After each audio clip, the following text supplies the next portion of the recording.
হর হর মহাদেব। কেমন আছো বন্ধুরা? আবার চলে আসলাম নতুন একটা ভিডিও নিয়ে। হ্যাঁ, কি এখন শ্রাবণ মাস পড়ে গেছে, তাই তো?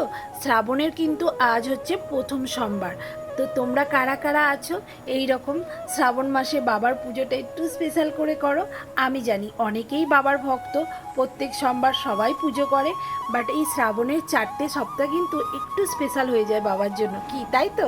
হ্যাঁ, আমিও দেখো বাবাকে আমার মতো করে পুজো করে নিয়েছি। 5 রকম ফল, 5 রকম মিষ্টি, বাবার কিছু প্রিয় ফুল দিয়ে কিন্তু আমি পুজো করেছি। তোমরা অবশ্যই আমাকে জানিও তোমাদের কেমন লাগলো আমার এই ভিডিওটা, ঠিক আছে? আর কমেন্টে কিন্তু অবশ্যই হর হর মহাদেব লিখে যেও। আর এই শ্রাবণে বাবার ভিডিও যদি তোমাদের কাছে পৌঁছায়, অবশ্যই ভিডিওটাকে যেন স্কিপ করে যেও না, একটা অন্তত লাইক করে যেও, আর পারলে একটা শেয়ার করে দিও। চলো, টাটা।